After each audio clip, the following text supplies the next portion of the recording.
അധ്യായം 1. യേശുവിൻ്റെ വംശാവലി. അബ്രാഹത്തിൻ്റെ പുത്രനായ ദാവീദിൻ്റെ പുത്രൻ യേശുക്രിസ്തുവിൻ്റെ വംശാവലി ഗ്രന്ഥം. അബ്രാഹം ഇസഹാക്കിൻ്റെ പിതാവായിരുന്നു. ഇസഹാക്ക് യാക്കൂബിൻ്റെയും യാക്കൂബ് യൂദയായുടെയും സഹോദരന്മാരുടെയും പിതാവായിരുന്നു. താമാറിൽ നിന്ന് ജനിച്ച പേരസിൻ്റെയും സേറയുടെയും പിതാവായിരുന്നു യൂദ. പേരസ് ഹെസ്രോൻ്റെയും ഹെസ്രോൻ ആരാമിൻ്റെയും പിതാവായിരുന്നു. ആരാം അമിനാദാബിൻ്റെയും അമിനാദാബ് നക്ഷോൻ്റെയും നക്ഷോൺ സൽമോൻ്റെയും പിതാവായിരുന്നു. സൽമോൻ റാഹാബിൽ നിന്ന് ജനിച്ച ബോവാസിൻ്റെയും ബോവാസ് റൂത്തിൽ നിന്ന് ജനിച്ച ഓബദിൻ്റെയും ഓബദ് ജസ്സയുടെയും ജസ്സെ ദാവീദ് രാജാവിൻ്റെയും പിതാവായിരുന്നു. ദാവീദ് ഊറിയായുടെ ഭാര്യയിൽ നിന്ന് ജനിച്ച സോളമൻ്റെ പിതാവായിരുന്നു. സോളമൻ റഹോബാവിൻ്റെയും റഹോബവാം അബിയായുടെയും അബിയ ആസായുടെയും പിതാവായിരുന്നു. ആസ യോസഫാത്തിൻ്റെയും യോസഫാത്ത് യോറാമിൻ്റെയും യോറാം ഓസിയായുടെയും ഓസിയ യോധാമിൻ്റെയും യോധാം ആഹാസിൻ്റെയും ആഹാസ് ഹെസക്കിയായുടെയും ഹെസക്കിയ മനാസയുടെയും മനാസെ ആമോസിൻ്റെയും ആമോസ് ജോസിയായുടെയും പിതാവായിരുന്നു. ബാബിലോൺ പ്രവാസകാലത്ത് ജനിച്ച യാക്കോണിയായുടെയും സഹോദരന്മാരുടെയും പിതാവായിരുന്നു ജോസിയ.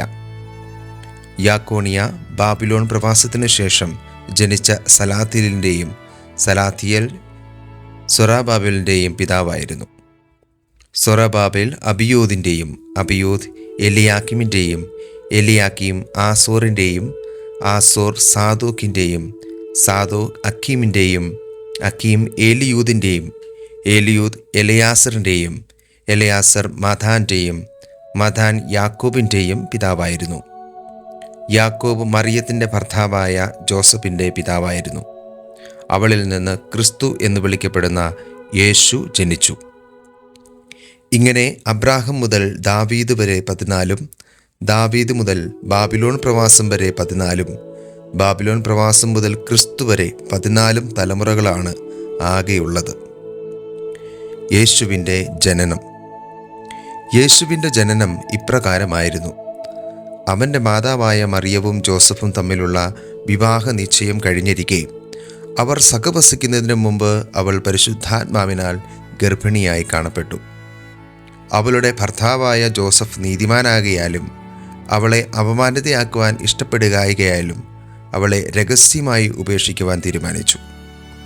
അവൻ ഇതേക്കുറിച്ച് ആലോചിച്ചുകൊണ്ടിരിക്കെ കർത്താവിൻ്റെ ദൂതൻ സ്വപ്നത്തിൽ പ്രത്യക്ഷപ്പെട്ട് അവനോട് പറഞ്ഞു, ദാവീദിൻ്റെ പുത്രനായ ജോസഫ് മറിയത്തെ ഭാര്യയായി സ്വീകരിക്കാൻ ശങ്കിക്കേണ്ട. അവൾ ഗർഭം ധരിച്ചിരിക്കുന്നത് പരിശുദ്ധാത്മാവിൽ നിന്നാണ്. അവളൊരു പുത്രനെ പ്രസവിക്കും. നീ അവന് യേശുവെന്ന് പേരിടണം. എന്തെന്നാൽ അവൻ തൻ്റെ ജനത്തെ അവരുടെ പാപങ്ങളിൽ നിന്ന് മോചിപ്പിക്കും.